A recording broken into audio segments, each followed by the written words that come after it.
Well, hello there. Good morning to everyone watching live today. This is Gaarawarr's Guide to Modron Flow, aka the pipe game, which is what everyone affectionately calls it. Oh, hey, that you see, even CNE's like, maybe we don't want to call it the pipe game, so we come up with the name Modron Flow, and then they're like, hey, it's the pipe game, everybody.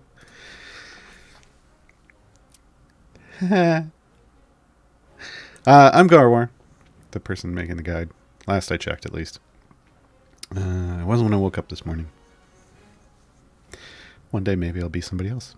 I don't know. Good morning to we've got Jay behind the moderation account today, the CNE Games. Good morning to everyone in chat. Star Chaser. Hello, hello, hello. We are going to. I'm gonna stop this. Well, I guess I don't have to stop this. I do probably need to... Well, no, I can let it keep doing its bidding. We're going to go in here and we're going to redo some core action. I don't know, which one do I have where? I don't know, let's take a look. We're going to clear this thing. Yeah, here we go. We're going to clear this one out. We'll just do that right now. This is what a fully piped core looks like. I'm going to go through... I've done this one numerous times.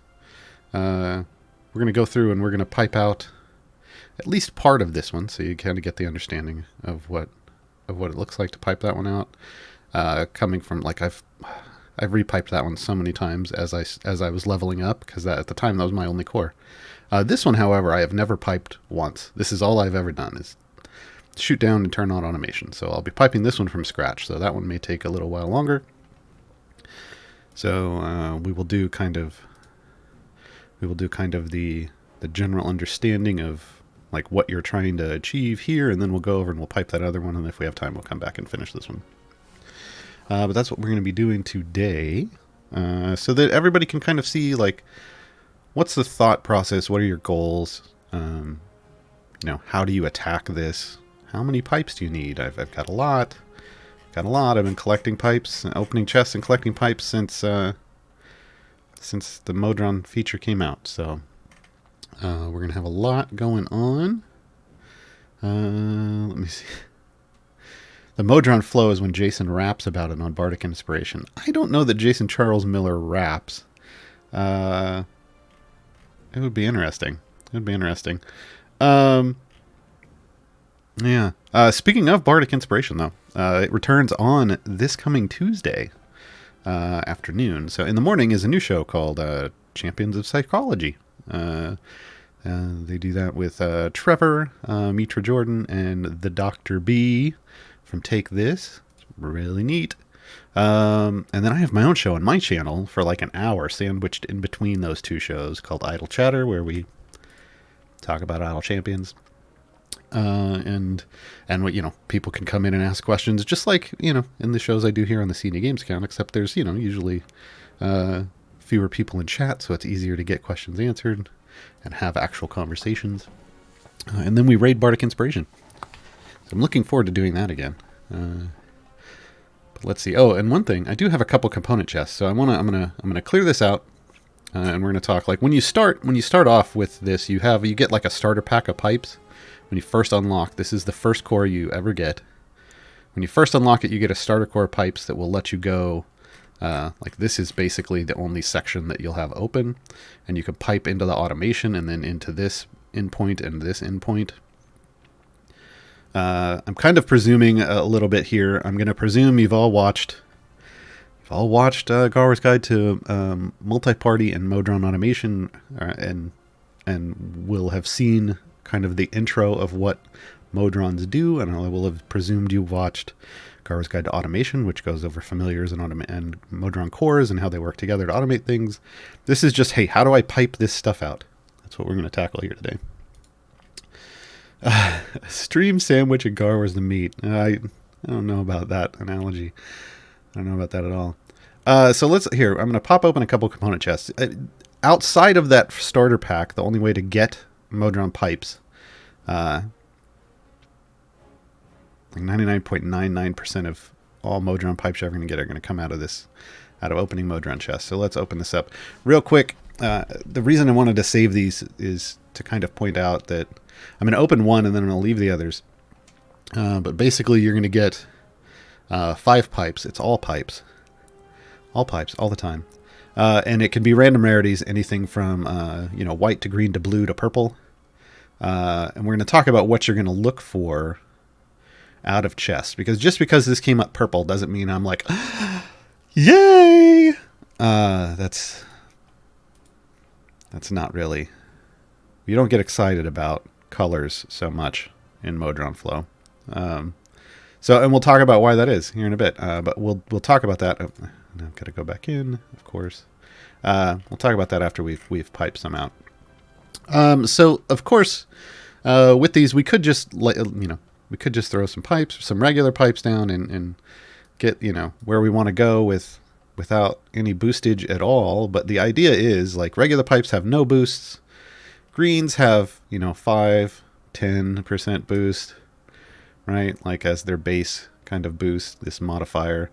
Blues 10. You got some 20s.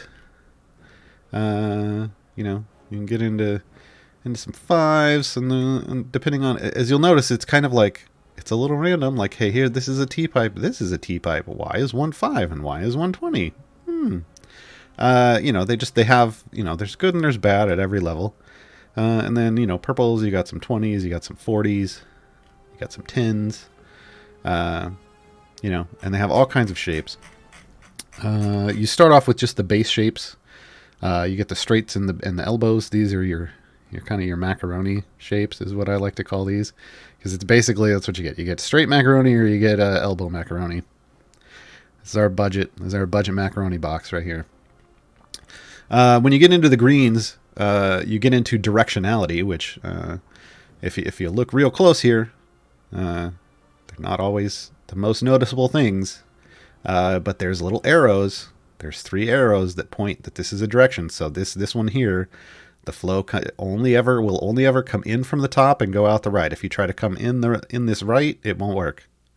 It's just logjam. It's like taking a hose that's on and taking a hose that's on and trying to connect them. It doesn't do anything, right? Like, it's competing flow. It's not going to work, right? So directionality starts happening in the greens. You also start getting these T-pipes in various shapes in the greens. Blues, you continue the directionality and the T-pipes, but you also add occasional quads, cross pipes, however you want to call them. But just, no directionality at all. That's kind of the way it is with the green, with the green tees. You notice no directionality at all. So you get these basic introductions with some of these colors. And then it isn't until you get to the purples that you get the directional cross pieces. So what we want to do here is we want to look overall at the whole. This is completely unlocked. This is level 15. The way cores work generally is that as you go up a level, it unlocks new areas. So starting off, every time you go up a new level, you're going to have to kind of repipe what you have. And this is kind of in my opinion, it's a really good training exercise, because it's forcing you to think about it on a regular basis.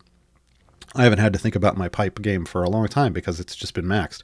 But eventually you get to a point where you're maybe 11 levels in, maybe 12 levels in, and really you don't even have to think a whole lot about how it's going to be piped out towards the end, because you'll have built up lots of flow, which we're going to talk about in a second, and you won't need to build anymore. But ultimately, it's all about flow. You want to think about how you're going to direct your pipes, like which way are we going to build? Are we going to come out and go up here? Are we going to come out and go over here? Are we just going to come down and split out? Like, can you do that? And what you look at are these little directed pipes. These are baked in, if you'll notice. These are in from the top and out on the right. These are out on the left. These are directional pieces, and they're 100% bonuses, which, hey, we like bonuses, right? So you get an idea here that you couldn't come straight down and go out this way, because this would fight you, right? So, and this one would go out. So this one is made. You can't come up this. You could come up this way because that's there, but this comes up too. So what this is what it's telling you when you look at this is that it wants you to come out, come over here, and then come down. You can come up too, because these are all going up, but you can't go left. So this needs to wrap around here, and you're going to come up through here, and then you could come in and go this way. So that's what we're going to do. We're going to come out this pipe. We're going to do some shenanigans right in here, and maybe a little bit down here. And we're going to kick out over here, and we're going to split with some going up and some going down, and then we'll wrap around, and we'll end up up here. This is where the level 15 unlocks like this corner. So as even when you're leveling, it's kind of directing you in this pattern. So right off the bat, what I want to do is the goal isn't just to connect all of the endpoints. We can do that pretty straightforwardly. The goal is to connect all of the endpoints while getting maximum flow, which currently there is, well, I shouldn't say maximum, meeting the greater than 4 threshold. So if you look on this little tooltip, it does say flow greater than 4 is the last buff, increases all gold found by 480%, right? We're going to try to hit every single pipe or every single endpoint on here, and we're going to try to make it so that they're all greater than 4. That's our goal. Currently there is no overflow game. That's something that's been talked about, and when that comes out, that's going to be a whole other iteration of the Modron flow / pipe game, where you are trying to get maximum flow out of all of your pieces and everything that you do, because that could get you even more power. But right now we just want to hit 4. If we hit 4, like 4.01, we've done the job. Like that's what we're targeting.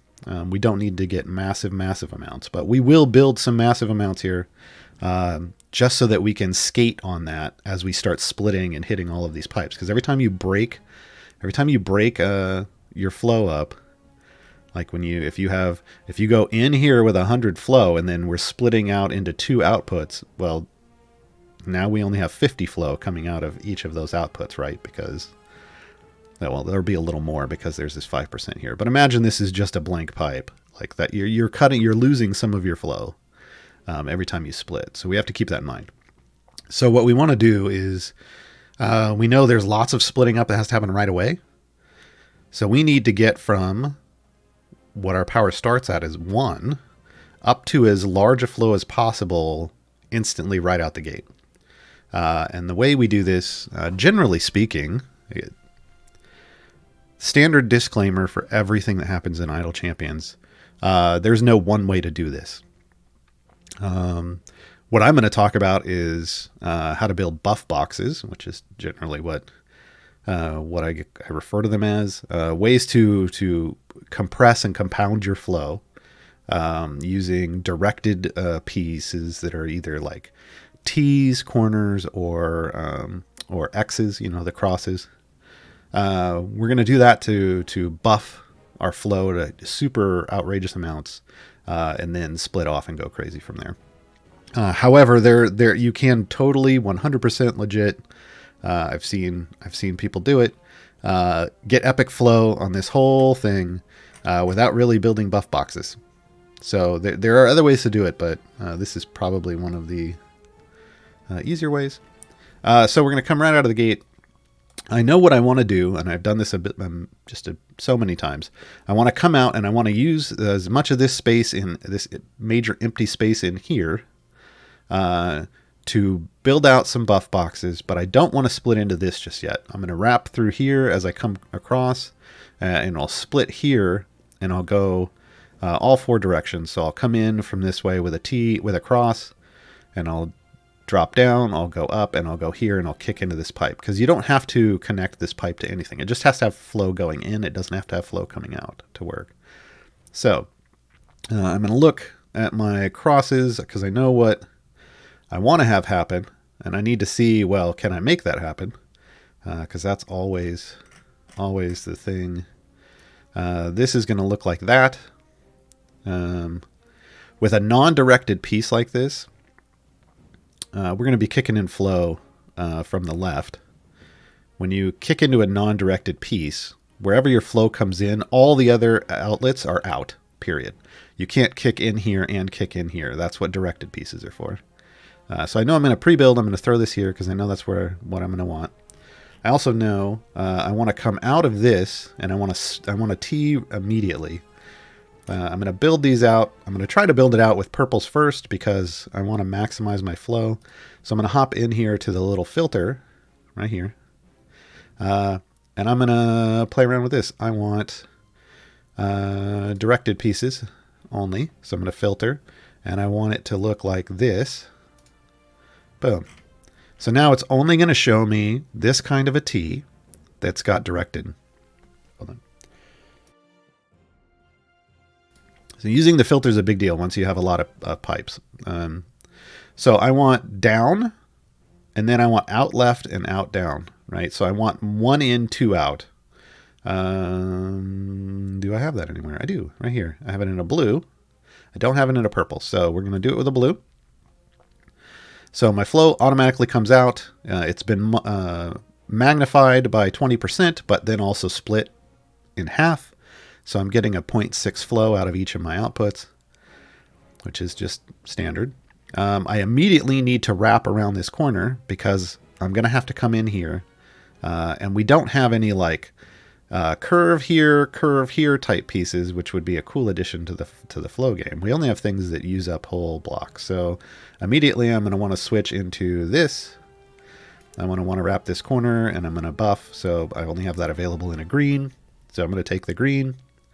And now I know up on top, since we're going to use this section to buff with, I'm going to want another corner, but like this. I'm kind of building this in my head because I've done this before. So I know I'm going to want to come across here, and I'm going to come in, and I'm going to kick down. And then I'm going to want to kick out here like this. So we're going to wrap that corner. Luckily, we get a couple major bonuses, and this is good because this is going to multiply the flow that ends up coming in here and get us even more bang for our buck here. Now I want something that's going to go in from the right and then out the left and the bottom, or it could go in the bottom. Either way, but I think I want 2 out. Well, here's one that's in the bottom, like I said. Do I have an out the bottom? Even if it's blue, that'd be fine. Yeah, I do. And it's 20%, so it's bigger. So let's go with the bigger number. Yay! So now we're kicking out here, and we're kicking out here. And now I want the opposite down here. So I want it to come in and be going across from right to left. So here's an in, but this is an out on both sides. Here's the one I want. That's 10% though. Is there a 20% blue? This is what, now we're getting into, I think people are understanding, hey, maybe this is what he was talking about when he said color doesn't really matter. Sometimes, you know, the better numbers aren't the higher colors. So you got to keep that in mind. But yeah, in this case, it is going to be the purple. Boom. Now, here's a big thing. This went in as a 10%. Remember, this went in as a 10%. And it's now 100%. Why is that? Because we've compounded the flow. We've put in from here and in from here, and it multiplies the flow and makes it even bigger. This is why we do buff boxes. We want to compound that over and over and over again as many times as we can, but obviously we don't have a lot of space here, so we're going to do about an 8-piece buff box. We need another one of these, ideally. Yeah, definitely. That's to the left and down. So let's grab another one of those. To the left, to the left. I like to make my buff boxes with pipes that go to the left. No, that was horrible. This is why I'm not on Bardic Inspiration. All right, but now we've piped ourselves into a bit of a quandary here because now we definitely need an X for this. So we need a 3 in, 1 out, which arguably the most powerful X's. So we want one in from the top, in from the right, in from the left, and out the bottom. And we have 10s, 20s, and 40s. Do we have any of the 40s that are going to do that? No. No. 20s? No. 10s, yeah. So here's a 10. 3 in, 1 out, right? Now, again, this is a 10% piece. Goes in, ends up 333%. You gotta love it. You gotta love it, right? So we started off at 1 flow. 8 pipes later, we are at 11.61. Fantastic. This is the math I want to see. I want to see this kind of compounding numbers, and I want to see the flow going super high. And the way you kind of plan what you're going to need to see in your flow is, well, I needed to at least see an 8 coming out of here, because I know I have to split off at least once here to dump straight into this gold pipe, right? So I needed at least 8. I got 11. So in a sense, I'm dumping off a little more flow than I would like, but it is what it is. I'm going to do that. So we're going to come out. I'm going to need I could use a T. Ideally, I would use another X. Ideally, I would want to split into 4. If I had enough flow, I would want to split into 4, because I would want to come in here and out all the others.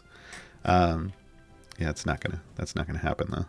I don't think that gets me. Oh, it does. It does. Ooh, hey, it still gets me 4. Okay, so I'll do it. That takes me to 464.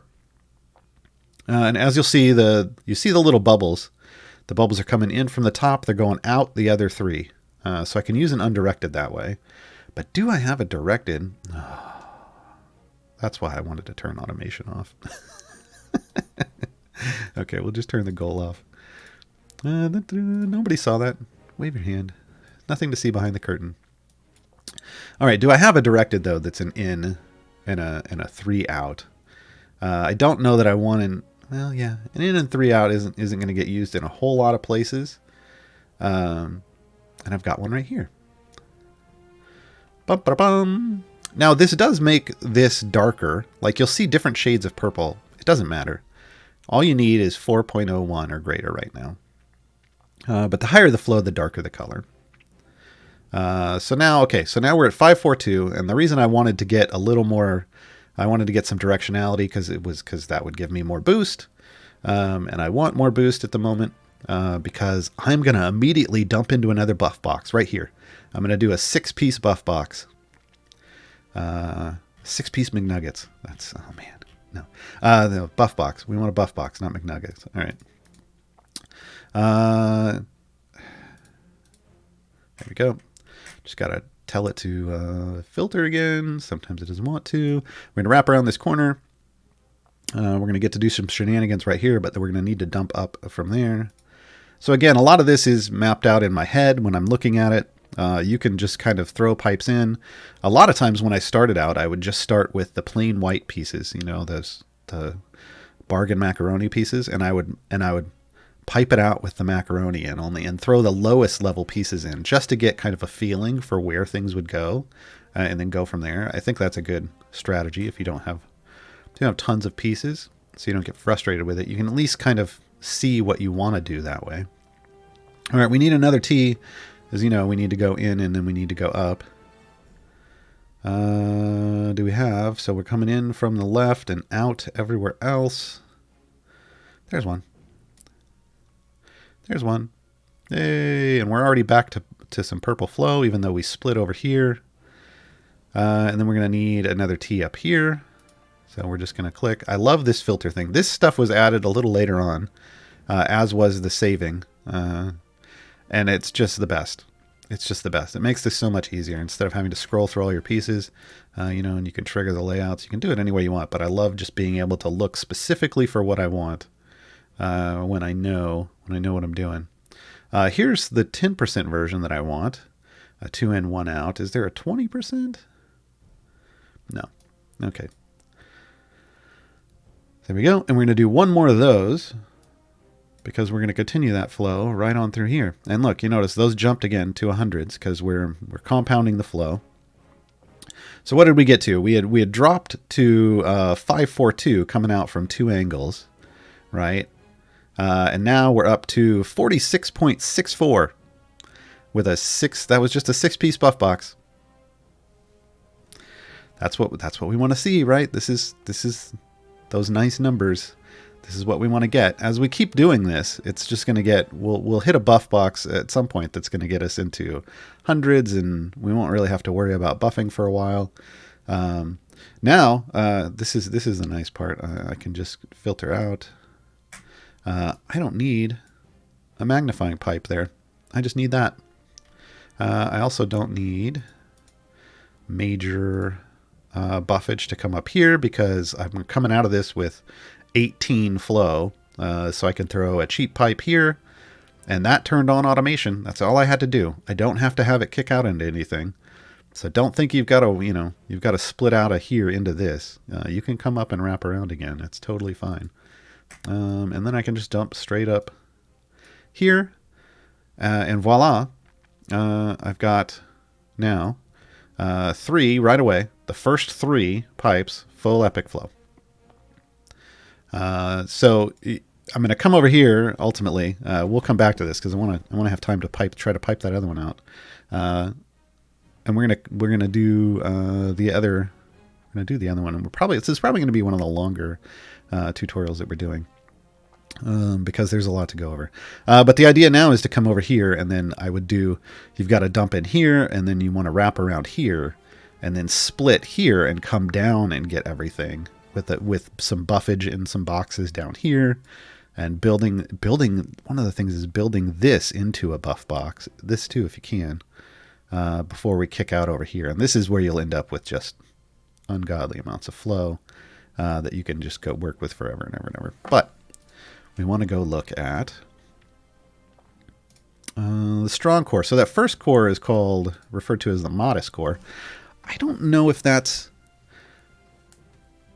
don't know their naming structure. There's a part of me, I think that one bumps out, if I remember correctly, we were talking about it earlier this week. That one bumps out a little higher gold, but also charisma-based bonuses for damage. Is that a play on the charisma? Like, oh, I'm just being modest, or what? Because this one is usually referred to as the name is the strong core, and this one has more strength-based bonuses, like for melee attacks, like melee DPS. So I don't know if that's where they're going with that or what. But this one. If we want to figure out how we want to pipe this out, we have to look again at these directed components. It looks like this wants to come this way. This wants to come from here and split out. But this wants to come up into this. So it's like we need to come down here and then dump out to the sides. Oh, no. We want to come all the way through. Yeah, and we come all the way through and then come out and around. Okay. See, I've never piped this one out. So we're going to come all the way down through this tube. All the way down here. We're going to have to fill... We don't necessarily have to hit these right away. But we might be able to. These we're going to have to kick out too when we get to them. But this whole thing can be a buff box. That's sexy. But then we're going to split off and we're going to dump out and come around the sides where we can dump in and come through all of these things and back up to the top. And we'll do that. So it's a big kind of, we're going to come down, we're going to split, and we're going to come back out and around. All right. Yeah. No, I'm seeing it. I just saw in chat. Oh, wow, Gar's never piped out a second core. I haven't. That's what I've been keeping this one specifically for this guide, so you can see me go through this process of going, what the heck am I doing? And how I try to get through it, right? So I know we're going to go down, and that we're going to end up wrapping around the sides to come back for these things up here. So this gives me lots of space I can work with, like right off the bat for a buff box. I mean, I could just shoot down and then build a buff box here that kicks into those, but I don't think I would end up with the flow. So there's so much space here that I want to see if I can just attack it and build like a 9-piecer right there. Can I do that? Let's filter by layout. I'm not going to look at directed because we're going out. So we're just going to use one of my cheap X's, and I don't know if this is going to work, but I'm going to try it, right? So I'm going to want some directed things out like this, and some directed things out like this to come around. But then we gotta We got to wrap back in. I know I'm going to be coming back in. Like, and this is one where I could use either of these because I know the direction it's going. So it's not going to fight itself. Oh, wait, no. Like that. Do I have a directed? No, but there's a 20. All right, so this is kind of what I'm doing. Somewhat, something like this. Do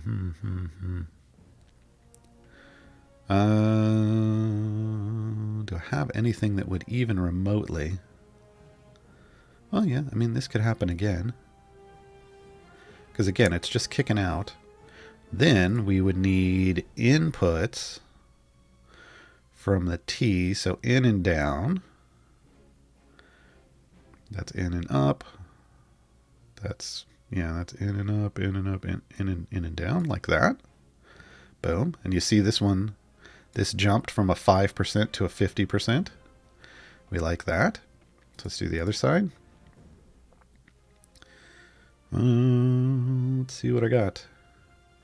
What do I got? Yep, same type of thing. 5 to 50. Now, the key is, do I have another one of those 3 in, 1 out? If I don't, this whole thing was pointless and we've got to start over. And I don't. That figures. That figures. All right. So what do I have down here then? What can I put as a cross down here? Because this isn't going to work. And this is where your pipes come in. So let's go look now. Now I need these X's. Let's go see if I can get lucky here. But this is how this works. I had an idea, so I just went to try it. It turns out I didn't have the pipes for it. So at some point I could come back when I get that pipe in the future when I'm opening Modron chests and get it. But now you know a little more about what I'm looking for here, right? What I don't care about these 5s or even this directed 10. What I care about is things like this, right? This directed T, because this is what lets me make buff boxes, right? So this is what I get excited about. I don't really, the color doesn't matter. There's a cross. I don't care so much that it's purple, but it's not the one we want. This is a 2 in, 2 out, so yeah. Nope. I'm not getting that cross this time. So, all right, let's open this back. That's this one. All right. So, what do I have in the terms of directionality that I can work with? We want an out on the bottom, which would be like this, but that's an up on the top. That's not going to work. This is an out on the bottom with a right. This would be something we could do. Okay, so this doesn't work. I can just drag this over here. It's going to disappear. This doesn't work because it's like, hey, you're not my dad. Yeah, it doesn't like that. I don't know that that's. I also don't know that that's necessarily what I want, but that's the best we got. So we're gonna hope we're coming out of this with enough flow to split into this pipe. If not, we're taking this whole thing apart and I'm rethinking the whole thing. And then we'll just do like something that wraps in here and comes down here. So I need a T that looks like this. That's directed. So we want directed. And we want 2 in, 1 out, with the out being at the bottom. So do I have one of those? Because if I don't, then once again, we're rebuilding. No, but I do. Hey, there's one. What does it come out at? 436. This ain't going to work. I already know this ain't going to work. Yeah. So that's unfortunate. All right. So we will... How do we want to fix this then? If we move this up to here, and we do this like this...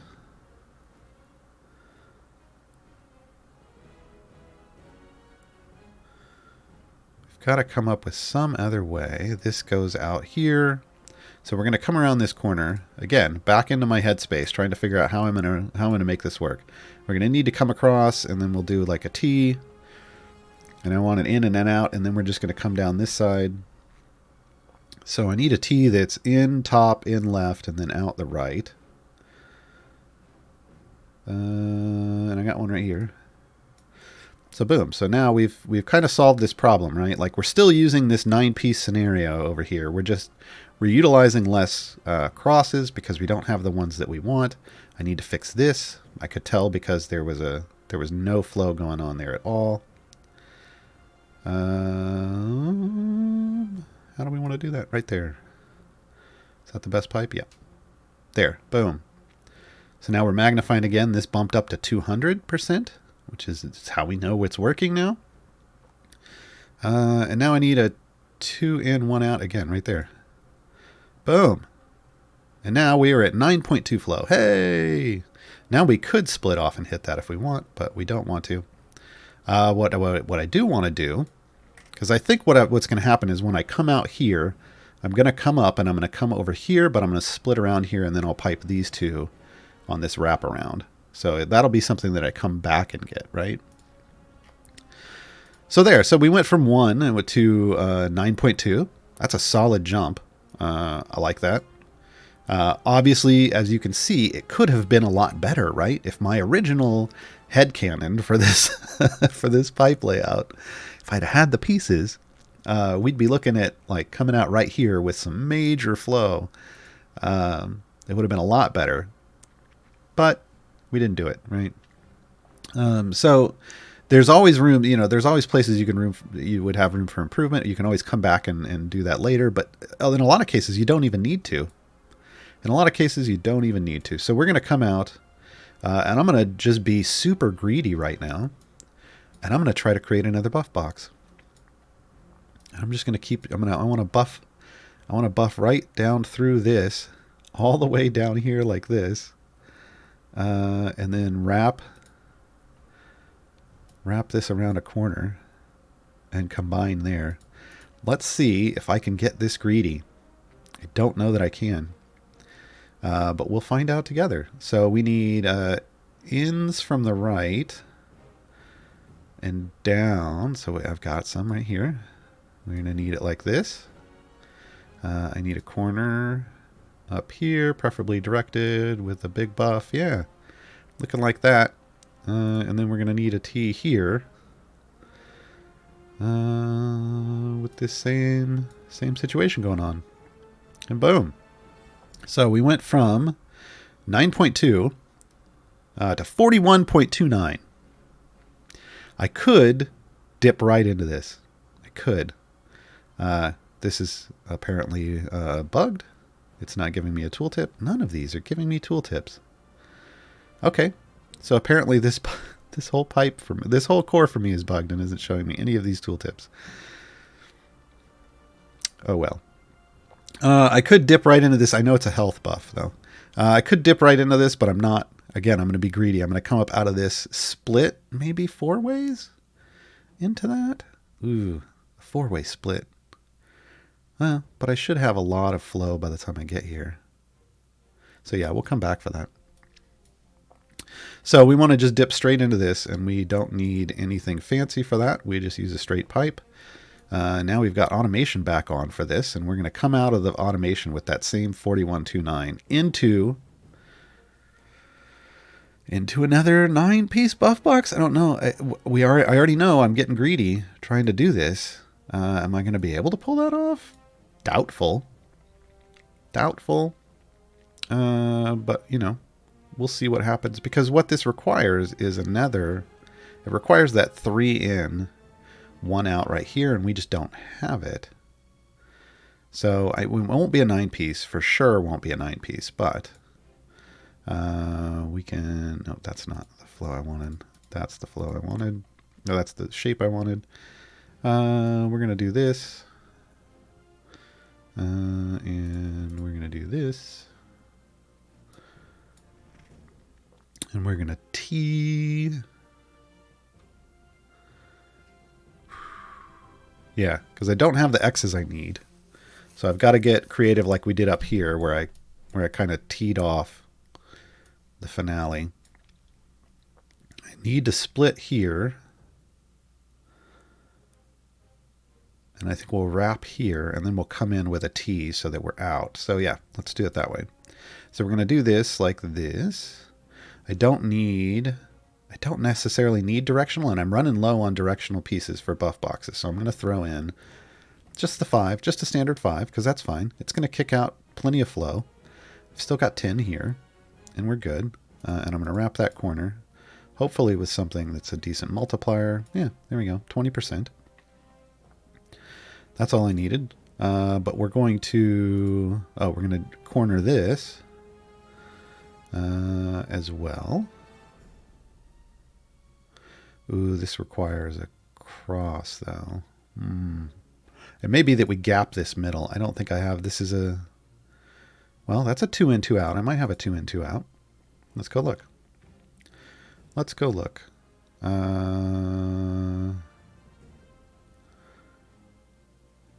I don't.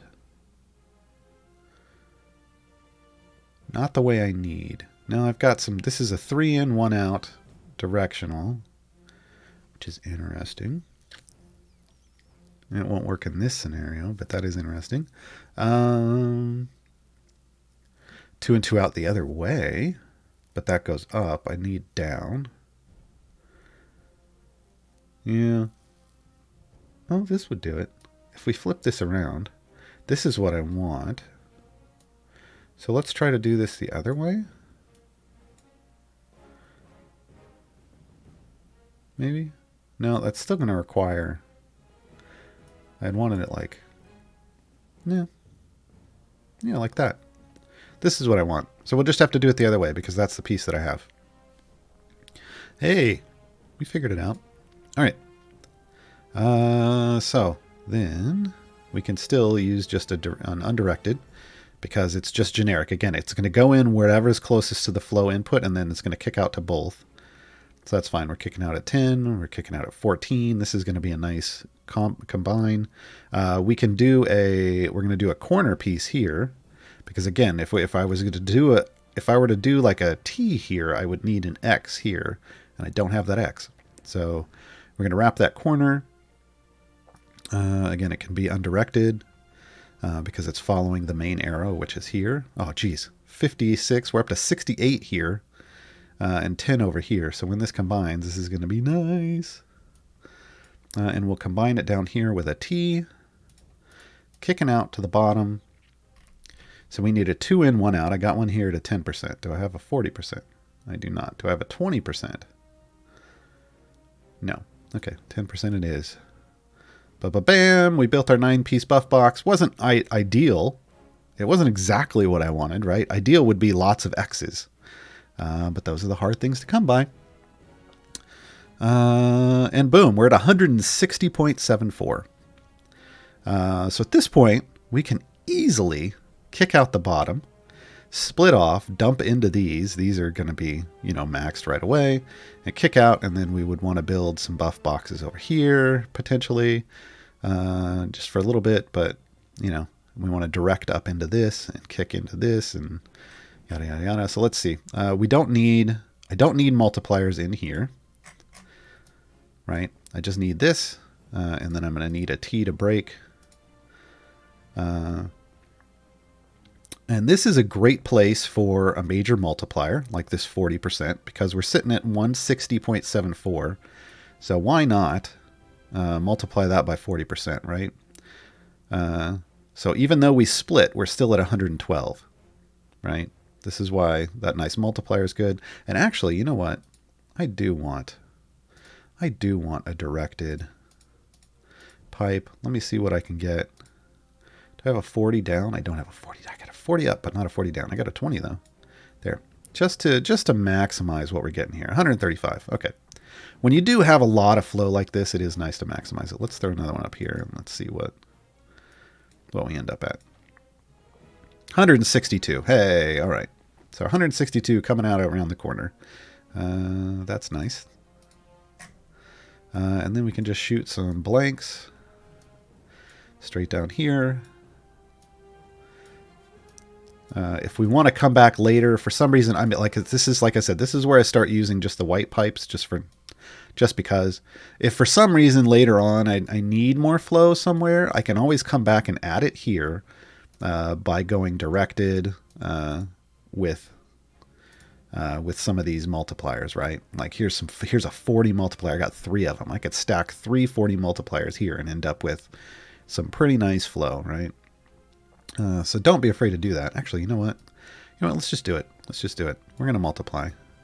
I've got enough 20s. We'll do matching 20s just so I'll practice what I preach here. But 279.98 coming out each side. So we're gonna T-pipe. This is just disgusting. This is the kind of thing you would do if you're really trying to get that super high overflow when they add that.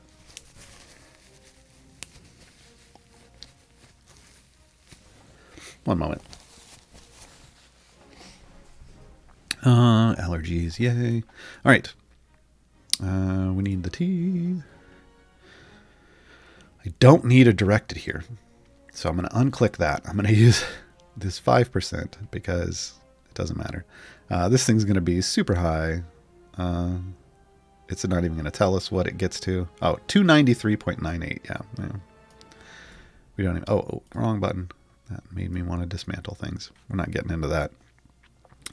Okay. And you know what? I can do that again to pick this one up. And we come out over here with 77. So this is why you want to buff a lot, because, you're going to end up splitting a lot, and you still need to be able to hit those numbers. We'll wrap a 10. So there, now we're kicked out to the sides.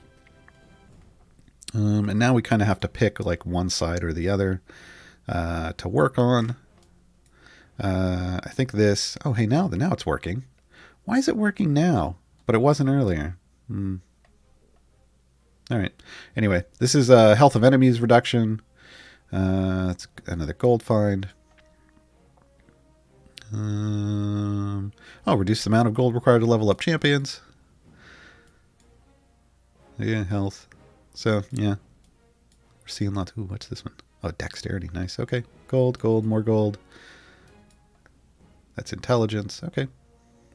So we know kind of where you would be aiming for certain things. These are the major multipliers for your all champs damage, etc., etc. Someone just said, I'm guessing the filter option window disables the tooltip boxes. That's a good question. Nope. Doesn't, but that's a good attempt at troubleshooting. I don't know what it was. All right. So, I don't know if we're going to be able to pipe this whole thing out, but let's wrap around this corner and see if we can come back up in here.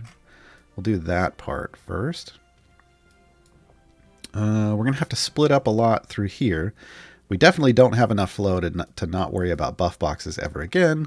But there's probably a way. If we had maximized this and potentially this and potentially this, we might have such an outrageous flow by now that we never have to build another buff box again. But that's not where we are. So coming out into here, ideally, would be another T. We like T's. There we go. This is hard to do because of the filter window, but because we're going to have to come over here and split into this with a T that looks like this. So we want an in from the side and an out, up and down, which there's a 20 right there. Boom. Boom, boom, boom. All right. And then maybe a flat T. Yeah, like that. So boom, there we go. Kicking out at 22s, 37, 54. So we want to combine this up in here before we split off into these two and dump out over here. So probably another one like that. But which way? Which way? You know what I want to look at now? Because now I keep planting myself into these corners where I want an X and I don't have the one I want. So let's go take a look at what I have and see what I can actually build. So I have a generic, which means I could go up and then out to both sides, which would work here. But it's my last generic. So I kind of want to hold on to it for the moment. So if we look at directed stuff, here's the downs. I don't care about the downs. This is an up with it coming in off the bottom, and it's like, what? Like, that's one of the weirdest pieces in this game. This is an up and an out 3 ways. Yes, please. Yes, please. This is exactly what I want right here. And I'm going to want to mirror this when I get over here. I'm going to do that same thing over there somewhere. So this lets me do T's on the outside and turn this into a combine up here that's just going to be destructive. That's what we want. We're actually going to have to split off. We'll have a flow that goes up here and a flow that goes up here, but that's fine because eventually they'll recombine up here. Yay! Fun. Yeah, that's what I want. I totally want that. So now I want 2 in at the bottom, out at the top. There's a 10% that'll do that right there. That's a purple. Yeah, we'll just go with that one. Boom. So that's going to maximize this and throw me up to 143 right there. That's great. Then we want to do kind of the opposite thing on the other side because it's opposite day. Boom. Let's go take a look. Yeah, 80s. Yeah, we like that. Now we're going to top T this one like this. This is what I refer to as a top T. I'm going to split like that with a 40 because we're going to kick some of this out here and then we're going to combine some of it going over this way, right? Because we're going to wrap up here, and while we're there, let's go ahead and do that wrap. No, that's not. Wrong wrap. Wrong wrap. I apologize. All right. This is what we want. And we want to come up here. We're going to come out here with who knows what. We've got 100 coming up here. This is what's going to power these 2 cores, right? So let's go ahead and... Oh, I don't need to do that. I can just... There, like that. We're going to just... This is what like I said, sometimes you just lay this out with regular pipes. That's all you need. Because this is going to come around the corner and this is going to do this. So we need a T here. Clearly need a T. So let's go look for that T and we'll just dump a 5% in. See what our numbers look like. 210.69. Sure. Yeah, we're fine. I don't got to worry about buffing anything at all. That's going to get both of those in an epic. Yay, epic flow. Kicking out 110s. That's totally fine. And who knows what we're going to have. Let's go take a look just to see what we end up with up here. 842? Is that right? 842.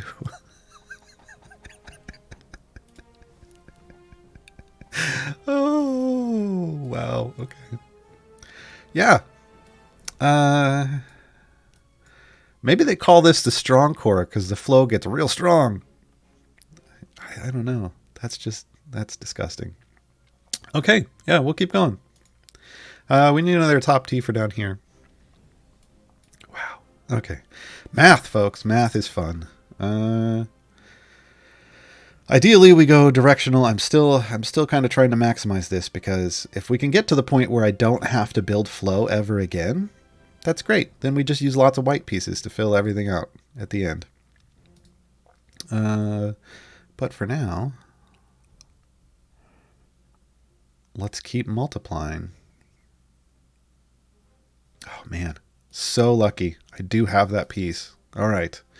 I almost thought I was going to have to change how this works, but there we go. 474.93 coming out the side here. We're going to split that like this. I can use one of these because I don't care about anything at this point. That's just so much flow. All right. Boom. Oh, we need another T coming out there like this. And yeah, it can be one of these again. So we're coming into this with 250. Coming into this with 130. That's fine. So we're coming out at 130. And that's what happens when you don't multiply this 474. If I had magnified these like a bit more, then we get to keep more of this, but that's fine. I'm not super worried about it at the moment with all this action up here. So we do have to pipe these two. I think, coming up and then combine. Same thing over here. So let's just focus on one side. We don't have a whole lot of time left. So, and I do want to answer. We do have a bunch of questions. If you have questions, throw them in the chat. Jay's been grabbing them this whole time, so I will get to them. It's not that I'm ignoring your questions. It's that we do the questions in the second half. Do we want to buff? I feel like I don't care about buff boxing through here, to be honest, at this point. I can always come back and buff box, It's not like I have to do it right away. So we'll do a T here. Like that. And then we need one that's kind of going the other way. Like that. So this one finishes off at 68. This one finishes off at 36. Again, we're just aiming for 4. 4. And then we're going to have to dump into here before we come over and combine with this. Do we have an X for that? I hate to ask. I hate to even ask. Is there an X that's up and to the right and then out and... Oh, man. Almost. Almost. If this wasn't up. Oh, man. I was so close. All right. Nope. So, we're going to want to maybe top this one with a 20. Because we want to keep that multiplier going. Because that gets us 500 flow. Yeah, we want that. And we will do like, now we're going to do this. We want to double in and an out like this 10 right here. Is that going to be the best one we got? Yeah. Yep. We're going to do this. We're going to do it like that. Did it like this. We did it like that. All right. And we'll do a 40 like that. Turn the filter off. Do the blanks. And see what we end up at. Kicking out at 106 still. So yeah. How did we go 500 down to 100? Oh no, that's 1,061. So, I'm sorry, folks.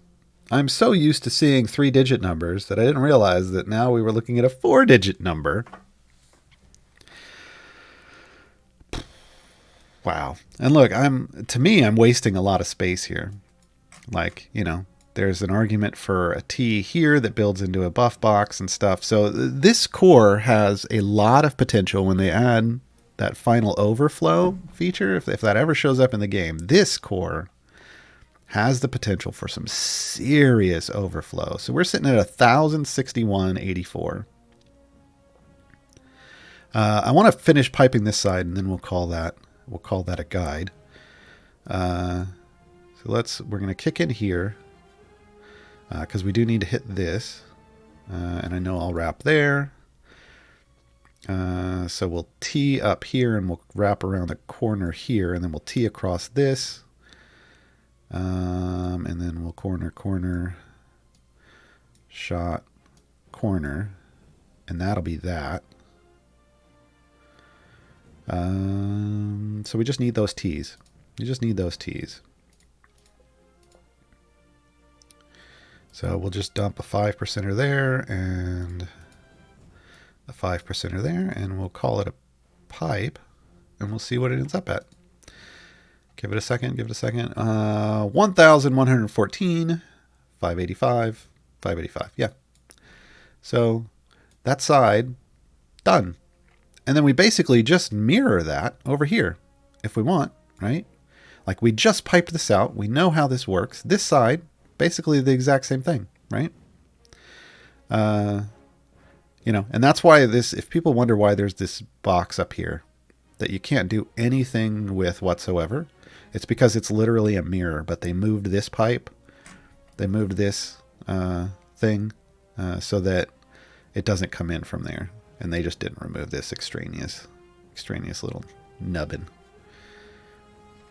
But yeah, you would basically pipe this the exact same way. You would try to do another buff box down here, and there's a lot of space for it, right? And then your big power comes when you combine back up and end up here. So I think you kind of get the idea of how this works. You just same kind of thing, and hope. And this is why I was trying to like not necessarily use all the good pieces, but you know, it may happen that to build this out, I've got to come cannibalize some of this, and we totally can. We know we've got outrageous flow up here. We have to be careful in here, but we're still at 249. So we can cannibalize some of these parts and put them over here if we need to. This is just the initial setup. Don't get locked into anything. All of this can be cannibalized or changed because you know you're ending up. That's why you look at how you end up here. Like, we know we're ending up with major flows through here. These can all come down. This one's, you know, close to the edge, but so you wouldn't want to cannibalize right here, but you could cannibalize some of this and then just recombine, right? And maybe, you know, cannibalize a couple of these pieces.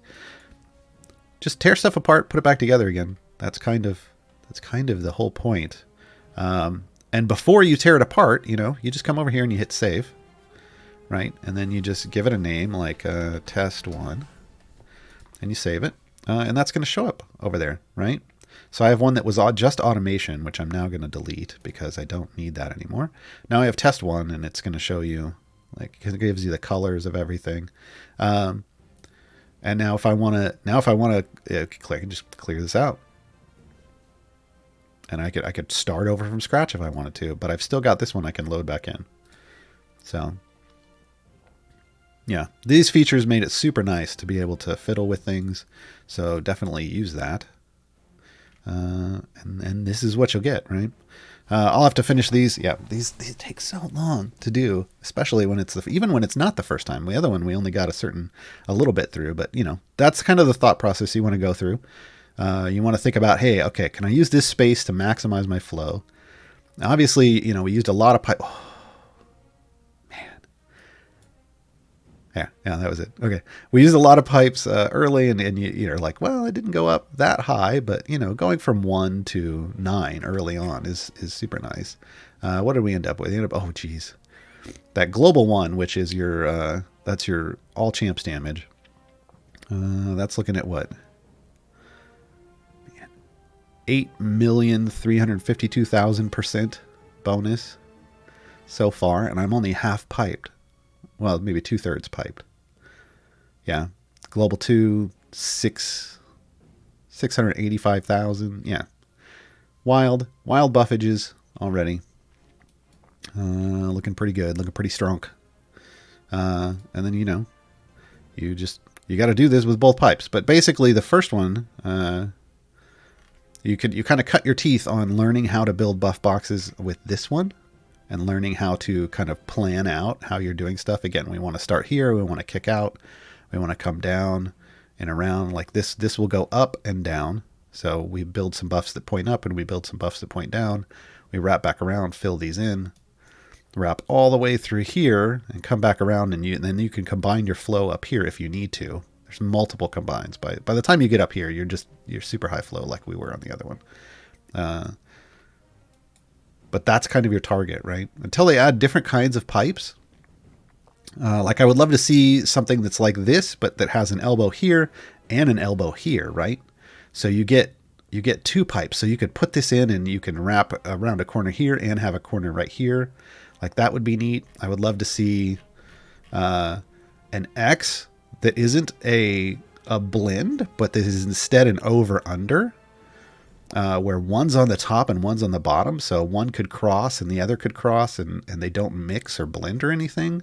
They're just like this truly. So one's going here and one's going through here, and you can just you could mix and match your flows in different ways. I think that would add a lot of complexity and some interesting mechanics. But I don't know what they have in store. I don't know what they have in store for the pipe game.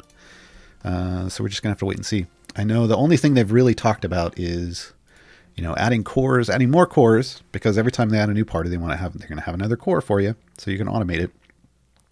But also adding potentially that overflow system, so that 1,000% or that 1,000 flow we have actually does something. If you, instead of just needing 4, if you were to get to 1,000, maybe that would ramp up those buffs by larger factors. Who knows? Yeah, like a cross bridge instead of an X. Yeah. So we just like I call it an over and under because, one pipe's laid on top of the other instead of them being combined. But yeah, I think so. There's lots of rooms for the pipe game in the future, but stick to, those ideas, and you should be solid. We're going to take a short pause for a moment. I'm going to drink some water, and then we'll come back and I will answer all these questions. If you have any questions, again, throw them in the chat. I've got like about a dozen or so. I'll hit the ones that are about the pipe game and Modron flow first, and then we can do, Q&A on anything. Be right back.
Okay, we're back. Before I do this real quick, so this is what happens. I am going to have to continue piping out that version of that I had started because as when I went to reload this one, I used a lot of the pipes that I would have used over here.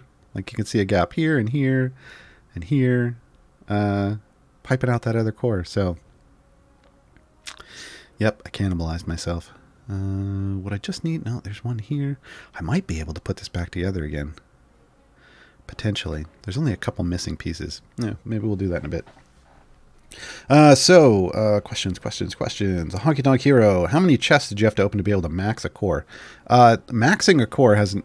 Oh, you mean like max flow, I think is what you're talking about. I don't know. I have no idea. I didn't count. Like I said, there's a lot of different ways you could potentially in there. And because each chest is RNG, like you don't know what you're going to get out of a chest. The number of chests you might have to open to get full epic flow to all endpoints is going to vary. Yeah. It took a while.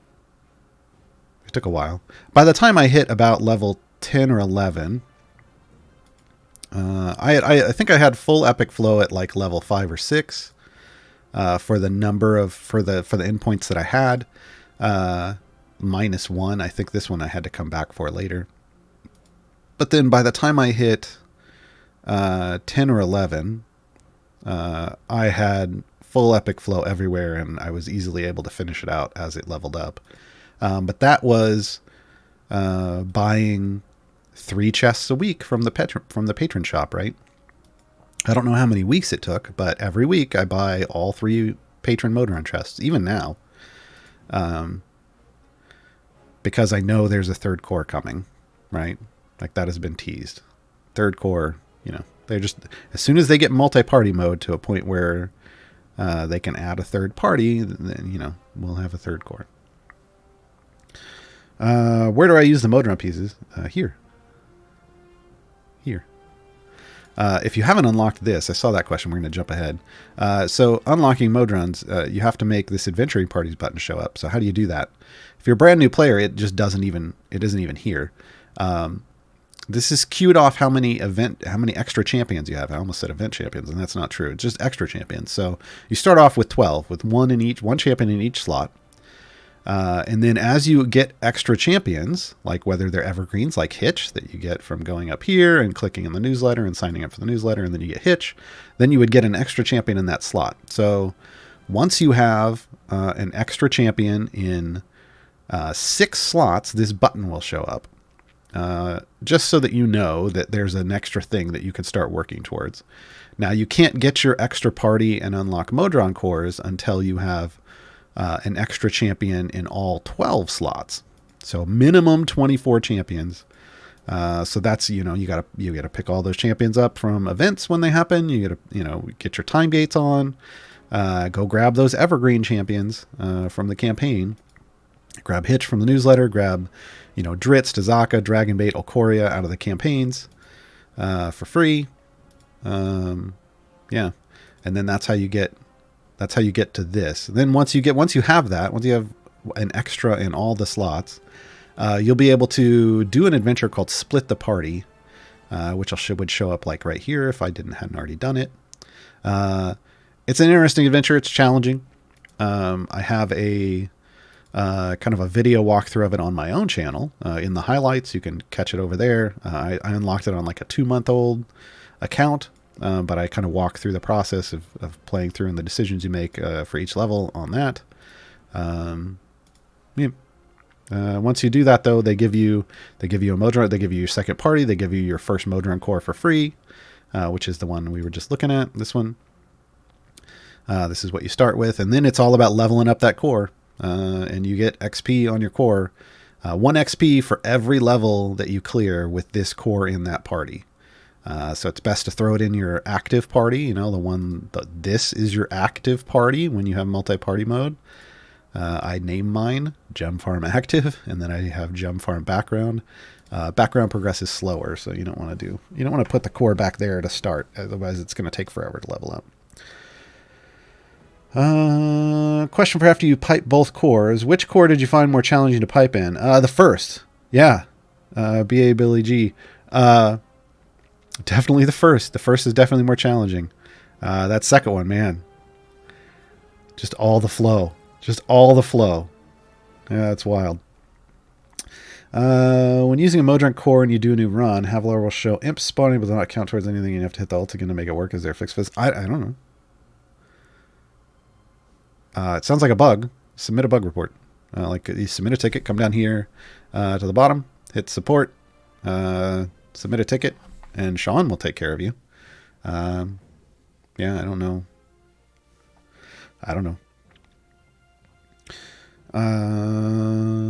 Question, kinda. Don't forget to talk about component pieces and why not to break down pipes. Oh yeah, we can go talk about that. It's not necessarily part of this, but it is. I guess we can kind of talk about that. I don't do it, but here you go. Component pieces are down here. We kind of accidentally clicked on that. This wrench that pops up here. If we click on this wrench, we bring up this. I had accidentally clicked on that once. It's a dismantle component. So you can dismantle pieces that you don't need or want. And get component pieces out of it. So a white is worth 1. We're not going to do that. We're just going to click off. A green is worth 5. The blues should be worth 25. Yay, there we go. And then purples, 125, right? So what are component pieces for? Well, that's for upgrade mode. So you can take these pipes, unless they're already purple, and you can upgrade them to the next tier, but it's not necessarily, you won't get the best pieces out of this, but you can upgrade. So like this white would go to a green 5%. So you could get a little bit of a boost out of that. It costs 10 component pieces, so it's twice as much as what breaking it down a green would get you, right? So it's a pricey thing, and all the way up to like this is 250. So it comes at a very stiff cost. I have yet to upgrade. I haven't. Okay. These numbers, you see I have 670 of them. This comes from back when we were alpha testing this whole thing. I was in the group that alpha tested the Modron automation and pipes and multi-party. And back then, just a little fun fact, there were pipes that had negative flow. Just that was part of the RNG of it. Sometimes you could end up with a pipe with negative flow. So it did the thing that you wanted, but it reduced your flow even more than it might have normally. And I just destroyed all of those whenever I got one because, F that noise. So I ended up with a bunch of these. And then when they ran the script that removed all of my progress, they forgot to remove it. The script didn't remove the component pipes. I haven't broken anything down. I keep all my pipes. Like even the ones that I'm just like, I look at and I go, why does this exist? Like this one right here. In from the bottom, in from the top, out both sides. Why does this exist? I've piped out 2 cores now, and I'm still not entirely sure why this exists. But I'm not going to destroy it, because who knows? There may be a core that shows up at some point that gives this a reason for living. And I don't need, as you can see, I had piped this entire thing out with mixes of whites and greens and blues, because I use this buff boxes, because of the way that you combine your flows and multiply them. I didn't need to upgrade anything. I just didn't. So I don't recommend using this feature right now. The component pieces and breaking things down. I think the upgrade mode will matter more when they finally add overflow. Because then, yes, maximizing the flow on every single piece will matter. But until then, you're fine. You're fine. This, you got to keep in mind, it's going to take you a while to level your first core up to 15. And buying the second core costs 500,000 gems. I was saving up, doing lots of Mad Wizard gem farming and saving up my gems towards that goal. I was finally up to the 500,000 gems to buy it when I dinged level 15 on my first core. So, it's going to take you a while just to maximize this core, and you'll be collecting pipes the whole time. Think of it as a long-term thing. Ooh, hit that mute button right on time. Yeah, this is a long-term thing. Piping it out should be this long-term goal. You don't have to rush. Just light as many of these things up as possible early on. Don't worry early on about getting them to purple. Worry about lighting them up, because they all multiply against each other. So having multiple at 20%, like getting 3 of these golds at 20% is better than getting 1 to 480. That's math. So yeah. Can you upgrade that last 3 in 1 out T to see what it does to the 33%? Oh, that was a long time ago. Did I have a blue? You can't upgrade a purple, and I think the purple is the one that was at 333. So maybe not. I don't know. Possibly, but I don't. Like I said, I don't upgrade. Still working on my first original core. Tips for quickly leveling it up. Yeah. You throw it in your active party, and you do what I'm doing here, which is just Mad Wizard repeatedly. Like a speed party, like a speed group like this, doing Mad Wizard in this active party. You fly through the levels. I'm way too high. This should have reset at 280 for me. But you're basically churning through levels as quick as you can. If you've got speed potions that you want to use, that you can spare, use them. I use the smalls when I have them.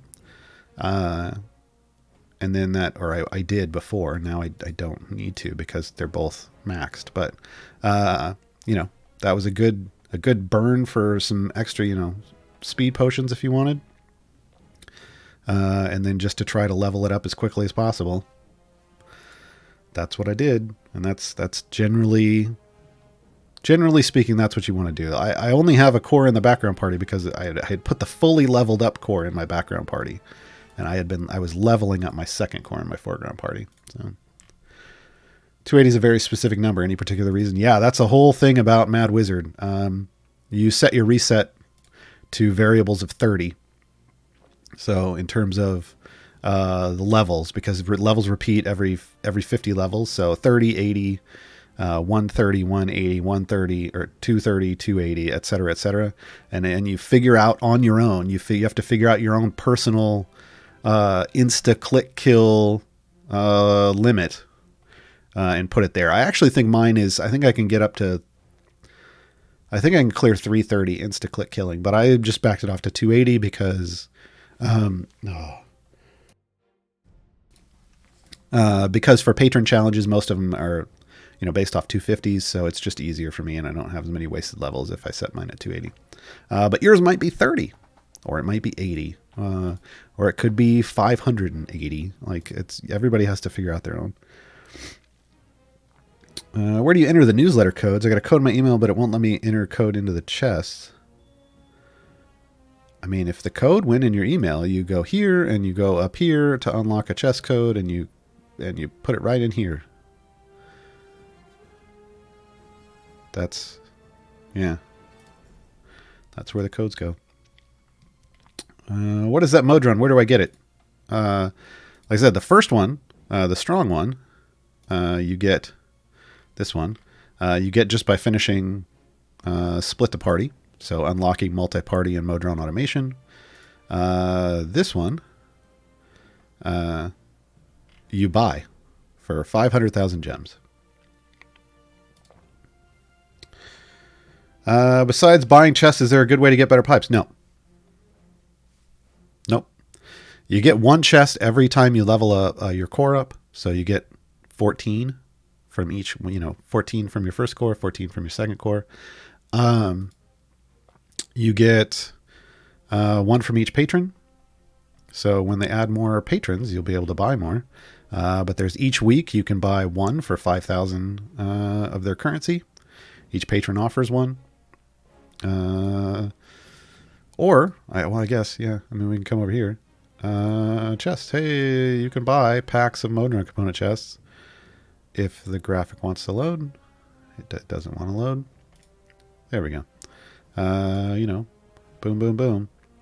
And they'll also show up sometimes included in wild offers. But yeah, that's where Modron component chests come from. I think, today's code, Purple Energy Flow, it did give a Modron chest, right? That's very rare to get a Modron, like a free Modron chest from like a code.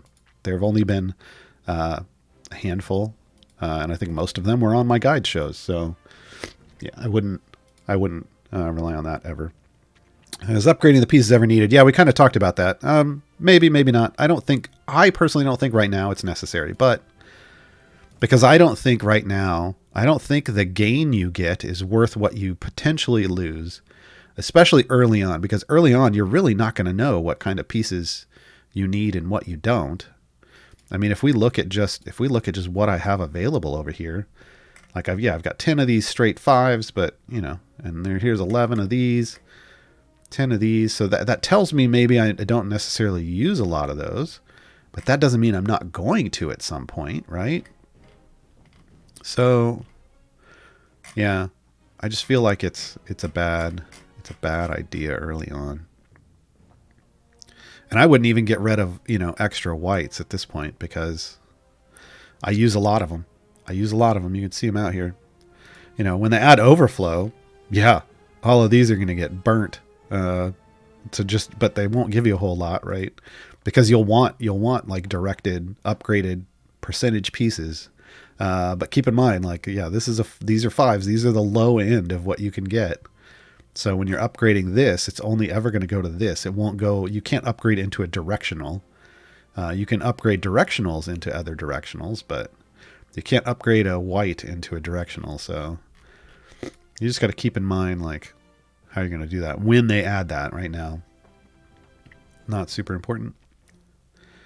As I mix the beginning of the show, can you please explain what's the difference between making a buff box and getting an overheat? Oh, yeah, we didn't overheat at all. I'm just amazing at this. No, during alpha, I overheated and got super angry. I'm like, what the hell? Why doesn't the game tell me what's going on? Why can't I do that? Why not? What's the point? So hold on. I'm going to build an overheat in. I'm going to build an overheat. This is not something, this is something I've trained myself not to do. But I'm going to do it. So this goes here. Okay. Anyway, they were just lit up a whole bunch of this. Now, buff boxes were contained. You saw me build out this contained thing where I'm putting flow in, but it always focused onto one piece and then kicked out. And I never let the flow re-enter again. Like I didn't come down here and then say, hey, I want a T that kicks up into this one so it maximizes it. Like flowing into flow is what causes an overheat. So here's how we're going to demonstrate this. Originally, I came out of here with a corner, right? Into this. And I ignored this piece entirely because I knew I was going to come and kick back out into this. But if I try to put a T here thinking, well, this will just magnify because it'll come here and it'll kick out and it'll create this nice little feedback loop that just gives me lots of magnification. You would think that's a thing, but it's not because then it's just going to get super angry. Well, oh no, I can't do it with that. It didn't do it there because it's not treating that as the right way. I need an in. This needs to be directed. It needs to be this one. Boom. We overheated. Because you can't do this, folks. You can't. Like, think about it. If I'm magnifying a flow and kicking out and magnifying and then dumping it back into itself to magnify again, everything's going to blow up. It's just all going to go boom. Like, you can't. That doesn't work. That doesn't work. It's an infinite feedback loop, as Balder said in chat. You can't do that. You can't do it. There's no way you would ever be able to figure out, like, how many times is it going to loop before it finally kicks out and gives me a number? Like, it can't. The game can't do that. Real life can't even do that. It's just bad. It's just bad. So we don't do it. It's going to give you all of this. It's going to disable all this. The one thing I don't like about this is it shows you red over here, right? So the first thing you think is, oh, well, this is where my problem is. No. Your problem's right here. But the game doesn't tell you where the problem is. It doesn't tell you what you did wrong. It makes you think it's over here. I don't understand. I still, to this day, I don't understand why it does this. This should be just a flash. This whole box should be red. It should tell you where you built the feedback loop. It doesn't. It doesn't. So yeah, this needs to be. This needs to be like that. And then we have no feedback loop. Then we get to do whatever we want. Yay! Yay for whatever we want. Yeah. That's overheating. I didn't cover that because frankly, I've gotten to the point now where I understand that rule that you can't create an infinite feedback loop, and I just don't do it. But overheating is the game telling you, hey, you created an infinite feedback loop. Don't do that. Yeah, I want a better. Yeah, there. I really want to. It's bugging me that this is broken and I need to fix it. A question back on gem farming. Mad Wizard is usually picked because the first 30 levels are the quickest, so wouldn't optimal for a new player be reset at level 30? No, not necessarily. A new player shouldn't be farming gems in Mad Wizard. B, I don't know what you're defining as a new player. But yeah, I mean, a new player should just be out adventuring. Like, do your basic adventures, push through the storylines, unlock your Evergreen champions, max out your divine favor and blessings. Or not, well, you can't max out your divine favor, but max out your blessings by getting lots of divine favor, and then, and then when necessary, do variants. but there's lots of adventures out there that you could do, like for all the different campaigns where you just play through the storyline. What do I mean by that? Let's go look. Playing through the storyline means doing these top level adventures, right? And ignoring all of these variants. As a new player, ignore them unless you get to a point like one of these says you need to do some variants before you can move forward. But up until that point, unless the game tells you have to do that, ignore them. You do the variants to unlock evergreens, but ignore the rest and max out your blessings in that campaign, and then go back and do the variants, because then you'll just smash them, and then you just collect lots of gems from them and move forward. But really, until you start unlocking patrons, there is no real push and rush outside of unlocking your evergreens to do all the variants. Just play through the story campaigns, treat each of them as a favor run, get a lot of favor out of them, and move on to the next one. And you can do quick, efficient progress through the game that way. At some point, you will have finished, like usually doing that combination of finishing those adventures, and then once you've got lots of favor, going back and doing all of these when they show as easy like this. That's your best way to earn gems. That's the most efficient way to earn gems, because you're earning gems as a completion reward. You're earning gems as you go through it, killing off the bosses, and you're getting progress in the game. So you're getting all of those three things at once. When you're just farming Mad Wizard like I'm doing here, all you're getting is gems. You're getting nothing else. And early on, you may not be able to click kill to 30. So until you can click kill to 30, it doesn't matter. And the whole 30 thing is based off, the fact that the first 30 levels of Mad Wizard are the fastest. But pushing beyond that, like going further and deeper, is usually about... back in the day, we didn't have automation, so you wanted it to go as far as possible to whatever your click kill wall was and reset. But now, once you have automation, you can set it up to either be 30 or 80 or whatever. You want to go deeper because you have Shandy. And honestly, if you don't have Shandy yet, you probably shouldn't be Mad Wizard farming. I'm just going to throw that out there. If you don't have speed champions, and your first speed champion should hopefully be like Shandy and Deacon, like out of Time Gates. If you don't have Shandy, then you're gem farming real inefficiently. And yes, you really should be out doing adventures and variants and stuff instead, and unlocking your patrons and doing patron stuff. Like, get that other progress in while you're unlocking your speed formation. Like, this is my speed formation. I've got all the speed champs I care about in here. This is like my AFK speed one. If I were trying to manually farm a bunch, I'd have Briv in, but can't be bothered. So this has a combination of speed champions and multi-hit champions. So the speed champions make me go through this, quickly. Like, they speed up how fast things spawn, or they get me extra credit. Shandy just flat speeds up the game as a whole, like a speed potion does. And then all the multi-hit champions break down those barricades. So nothing's dying. Like, even though the champions are attacking these enemies, the enemies are all dead by the familiars that are on the screen before any of those attacks ever land. But once I get like a barricade on there, then the champions go to work and chew through the barricade. So, what is the most optimal component for late game runs? Are we talking like Modron cores? Like, there isn't. That's kind of the thing, is there isn't a most... Like, I think the best component you can hope to get is a 3-in 1-out cross piece. Like the purple epic 3-in 1-out. I think those are going to be the things that really make huge buff boxes. But you can still get purple energy flow just fine. And it doesn't matter if you're in in-game or late game or whatever, like, or mid-game, or like your Modron core, as long as it's maxed, is going to do work for you no matter what part of the game you're in. Can you give a link for how to get the most recent Evergreen champion? If you hit up the CNE Games YouTube, which if you open up your menu, it's right down here. If you hit up the CNA Games YouTube, there is a Gaarawarr's Guide to Alcoria on there. That is our most recent Evergreen champion. There's also one for Azaka and Dragonbait.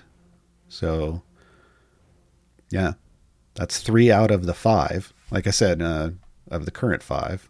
Hitch is just click on the newsletter and sign up for it, which you should do because you get free stuff. And then the only one that's not on there is Dritz. Dritz is super easy. He's early on in the Sword Coast campaign. In fact, I can point that out. It's right down here. Oh, no, he's on the next part. You got to head through all of this. He's down here. Overdue Rendezvous. It's got the picture of Dritz. When you do this variant, you unlock Dritz. It's basically you're at a standard. You're minus 1 person in the middle because Dritz is there, but he's not really helping. 1 second.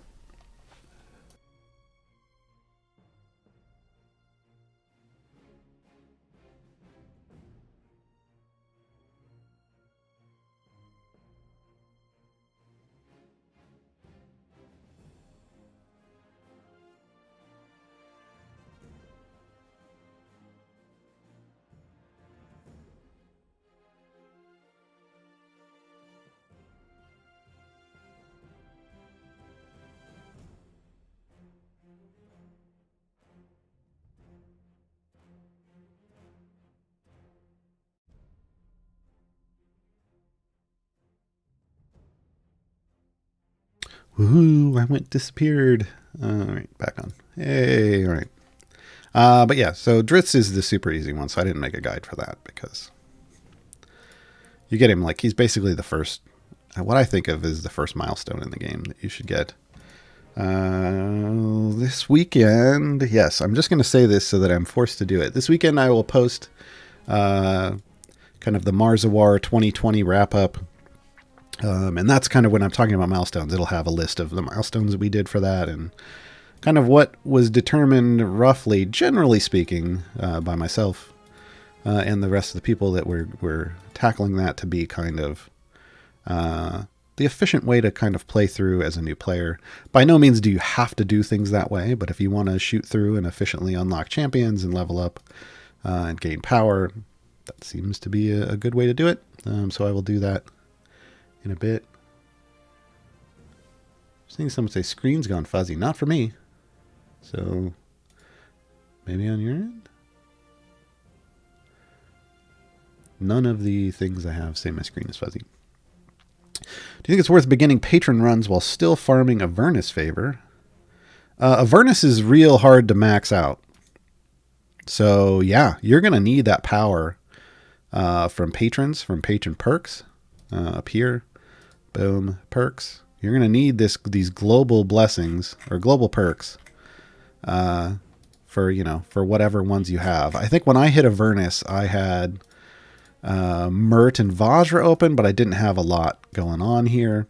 I was able to finish the story as up to that point, though it started to get hard at Wrecked Flying Fortress. Yeah, I mean, at that point, you're going to need to dip in because those are the hard campaigns are Avernus and Icewind Dale. So, if you've fully completed Sword Coast, Tomb, and Waterdeep, and you want to dip into Avernus, like I grabbed the first couple of tiers, maxed out just doing the storyline. But that third tier I didn't max out at all, and I wasn't too worried about it because I knew at that point what I needed to do. That third global bonus isn't a big deal unless you can do all the patron variants there. Let's just throw that out right now. Let's oh, here it's over here. Ba, ba, ba, ba, ba. Do not worry about maxing out tier 3. Worry about getting these first two, especially this. Grab this one, Extreme Patronage.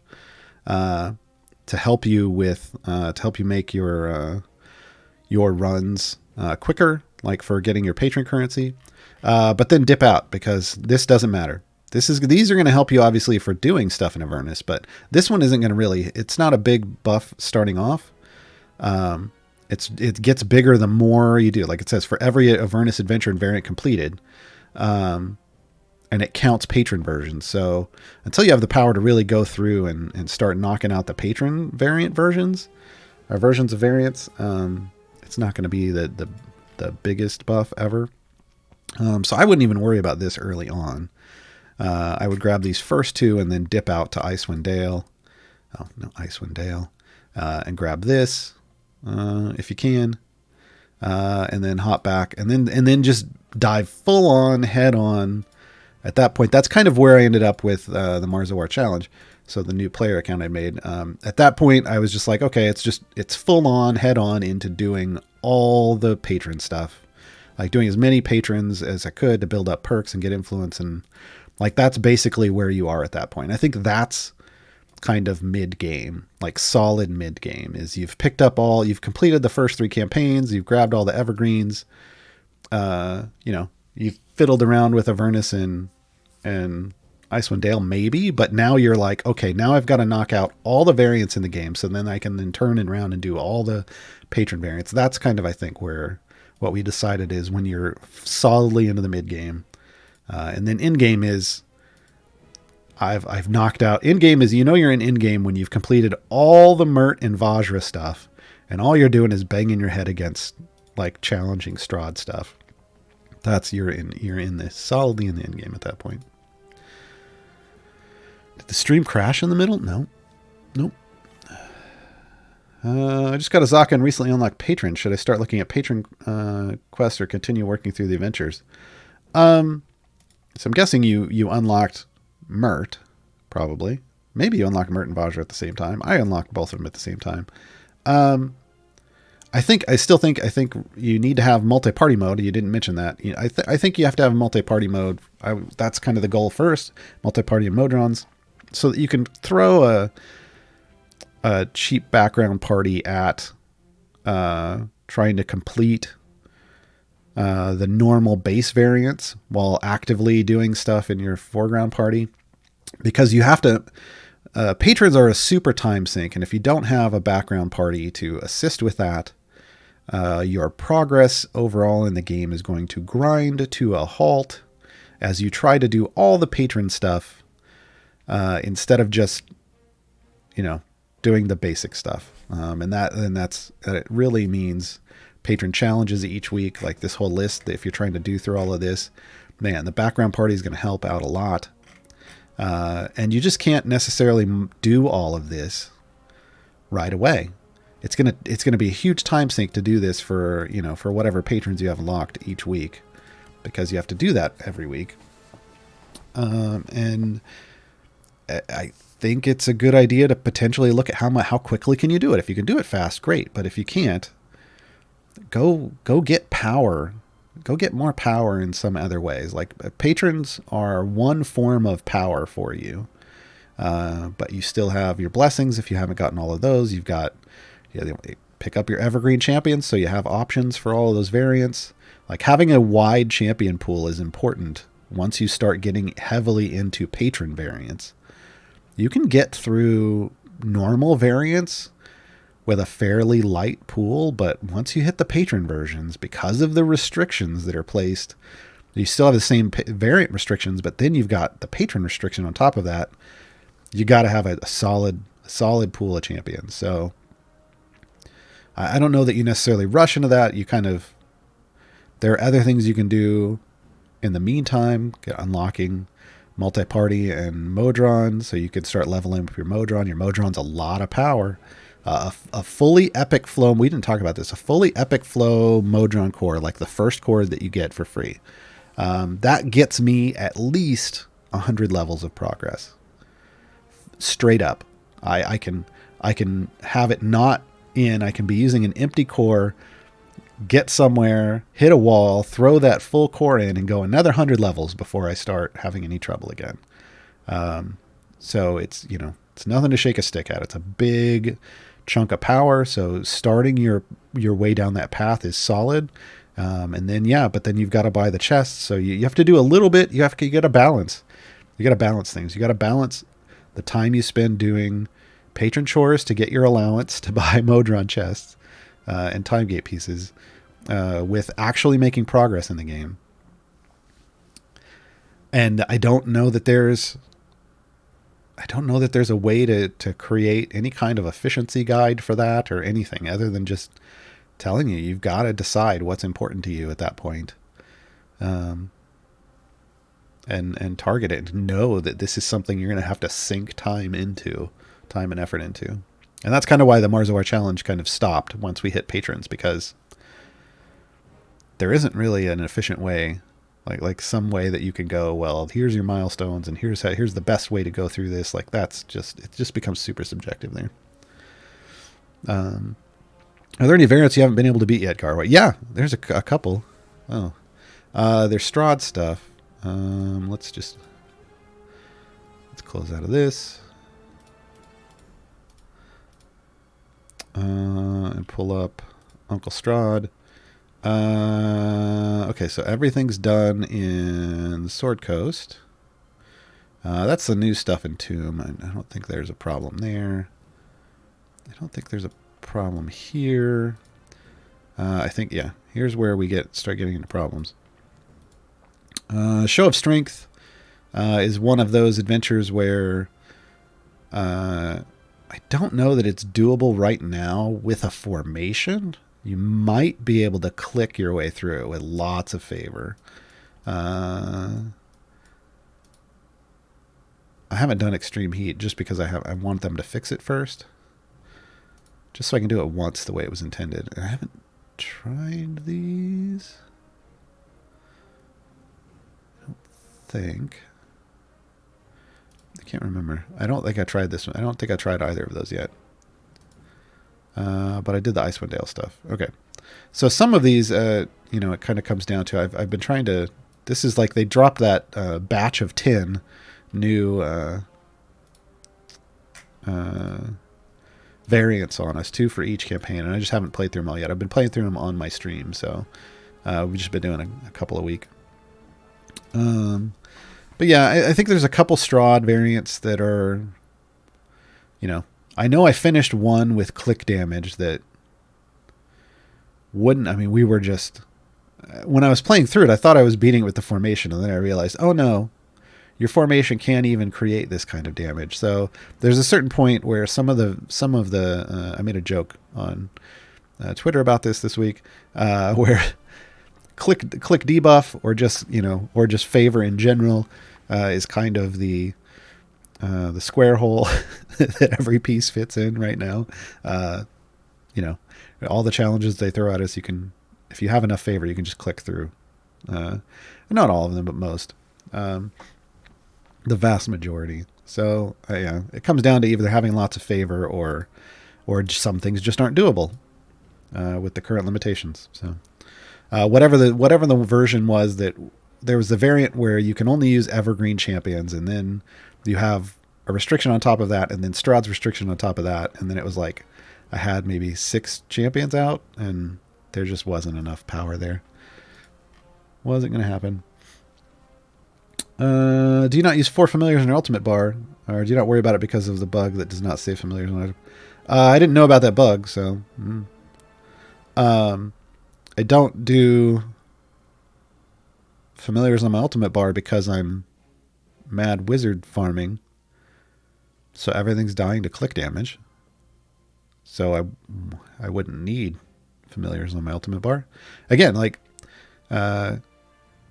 the only reason champions are in this formation are to speed up the progress, not because they're killing enemies, but because they have speed effects, or when we get to a barrier, like a barricade, like one of those multi-hit things that you got to kill out, then they can attack it. That's the only reason they're in the formation.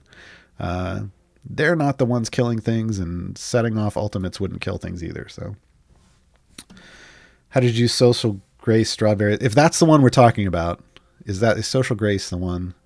That may be what I don't remember where it is. But yeah, if that's the one where it's evergreens only plus restrictions, then yeah, that was just click damage. Would you go Modron chest before Patron familiars? That's up to you. I mean, that's a lot. You got to get down here, and then you got to save up 50,000. You make a lot, straight up, you make a lot of currency doing all the variants, right? So the way I did this just back when patrons first came out is the first thing I did every Monday was do all the challenges. Or as many as I could at the time. But back then I had enough power to do all the challenges. And I did, and then I maxed out the free plays, right? I maxed out this by a free plays. But usually that happens just from doing the challenges, right? I did the challenges via free plays. Then I went and did variants. You can save yourself some time, though, by knocking out some patron variants if you have them, because some of these say you can do this during variants or free plays. So if you just do some variants on Monday, you'll knock out some of this, and then you can knock out the rest via free plays. Like if you want to just do it that way and then do free plays towards the second half of the week, then you're not necessarily doing twice the work, right? You can just target your free plays for what you need to fill in the gaps. But for me, I do the free plays first and then I do everything else. But that's because I can fly through. I can do all 3 of those in like 2.5 days. All 3 patrons. I just have Mert being done in the background by my background party, and then I actively do Strahd and Vajra, and then when I'm done with those 2, I'll go actively do whatever didn't get done, automated in the background for Mert. Yep.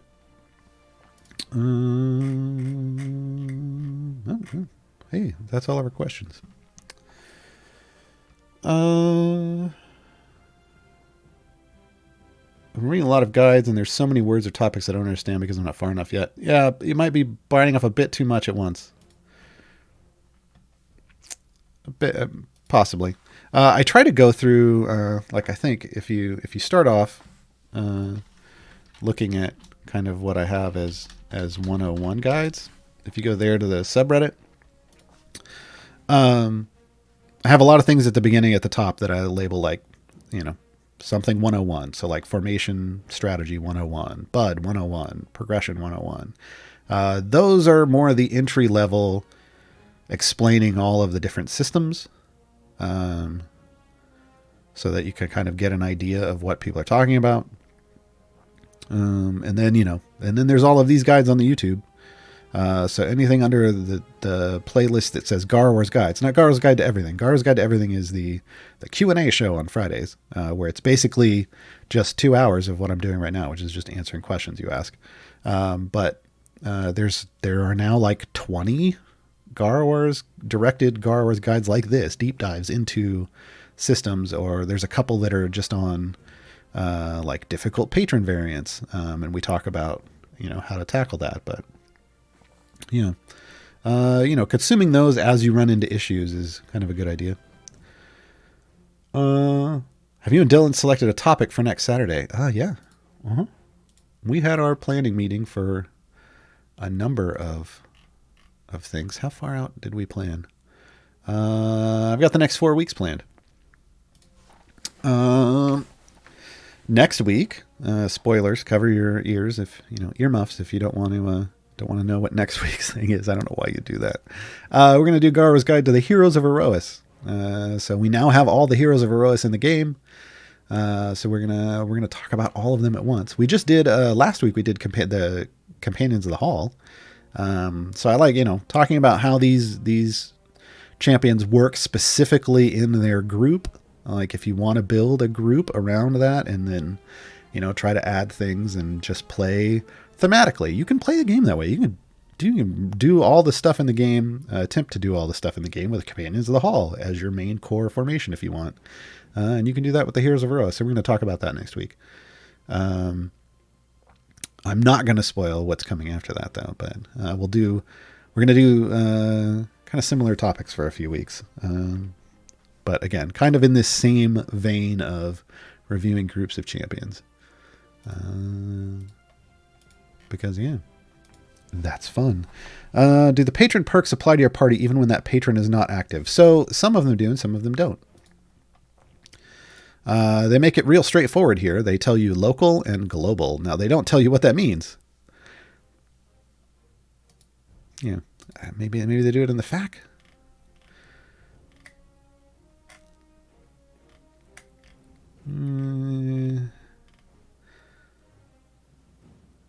It kind of does, but it doesn't straight out say it. So some patron perks only apply while adventuring under your patron banner, and they should put parentheses local, while others apply globally. Parentheses global on any adventure for any patron, even no patron. Yeah. So basically, that's what this is saying. So local means these only apply. This left side only applies when you're doing Murt's variants. So when you have him activated and you're doing stuff with Murt, that's why they're massive buffs, right? Like this is 1,000%, whereas this is only 100%. Because locally, he's going to give you outrageous power to go do his bidding. Global are the more expensive perks and buffages, and these will apply everywhere for any patron or no patron in regular campaigns, in events, in time gates. Globals apply everywhere. So yeah, each patron has this list broken up. It's kind of like they did it here, but they didn't necessarily, again, they didn't call it out like local. That's what this is. So all of these buffs on the left that show up here, and different UIs have this different way. Some like they put them all 4 above each other, but so these 3 are local. This is global. That's why they put in the text over all campaigns. That means it's global. So blessings are that way too. So the perks and the blessings work in that similar vein. Whereas blessings are just specific for that campaign. With perks, local means specific for that patron. I missed a lot of today's stream. Will there be screenshots of the Modron core layout posted to the Discord? When I finish piping it out, I'll post them over there. I can do that. But the VOD's going to be up right afterwards. I didn't finish piping the entire core though. It would have taken us forever. I piped up the left side, and we were at like 585 flow at the end. This is just wild. This is wild. 36.0. What? Oh, there we go. 1061.84. That's the wild. It just blows me away. So I do have to finish piping out this side, which I'll try to do later today, and then once I finish it, I'll post it. And then I have to fix this one because I cannibalized it. Like I used some of the pieces for that other one, so I've got to fill in some of the gaps to get this lit up again. But I don't think it's going to be a problem. I just got to make sure that I get this back to purple. It's down a little bit of flow, but it shouldn't be too difficult. Actually, that might be challenging because these are all filled in. I'll have to figure out how to get that up a little higher. Has our Shara overtaken for you, Gar? No, she hasn't. Or does Zorbu still have an edge? Yeah. The Zorbu crawl combination still seems to work just fine for me. Especially if my goal is gold. I'll still dip. I still got to mess around a little bit more with the Shara because, I've got to figure out who's exactly is optimal for her, but can you get it to full purple with minimal epics? I mean, I could try. That's one of the things I do is I used to do is like, because that was so high, I would go back and just strip pieces out just to try to get to minimal, but I don't know. We'll see. Missed it most likely, but only way to get a second Modron core is 5e5. 500,000 gems. You got to pay for it. What do I put in my background team usually? It's a Torragar stack farming. It's full evil Torragar stack farming. In Murt's Mad Wizard. With an 80 reset and no familiars out on the field. Here, let me go show. This is key, I think. Save your familiars for your active party. All I put the familiars on are the champions, right? Because the calculation being done in the background is just, do you have enough power to clear this level in 1 minute? It doesn't care. It doesn't need to bounce between familiars and click damage and all that kind of stuff. That's not going to speed anything up or change anything. It's all about your champions. Like you can just have the familiars out on the champions, leveling the champions up. And now that I have more familiars, I can probably add a 9th person to this. But I've slowly been adding more champions as I got more familiars. Yeah. So I leave it like this. I don't put any familiars on the field or on click damage at all. And it works really well. I mean, it cycles through. I can see when we get back over here, I'll show you. It tracks everything because I name my parties specifically active gem party and background gem or whatever. When I come over here to the journal and I look at loot, it tells me, yeah, gem farm active. Here, this tells me what this is. Gem farm background. Hey, tells me when I earn back there. Active, active, active, background, background, background. Yeah. So I can look through the journal and see that I'm getting all the right things. Oh, how many stacks do I have now? Oh, I don't know. This is going to be the last question because we are out of time. Remember, streams start back up on Monday for the CNE Games channel. Monday morning with Champions of Lore. It's a great way to start off the week. What I'm looking at. Here we go. 1.341 million and counting. One of these days I'll just put him in an active group and add some speed potions and be done with it. But this isn't one of those days. So I will catch everybody in the next week. I will be back on Tuesday, like I said, with Idle Insights on my own channel. That's at noon. Yes, noon Pacific. Sandwiched in between the new Champions of Psychology show and a Bardic Inspiration, the return of Bardic Inspiration next Tuesday. So kick off your Monday with some Champions of Lore, followed by Improvised Champions, and then you'll see me again on Tuesday. Thanks for hanging out, everybody. Catch you next week. Enjoy your good weekend. Stay safe. Wash your hands. Wear your mask. Keep your distances so we can all get through this. Bye.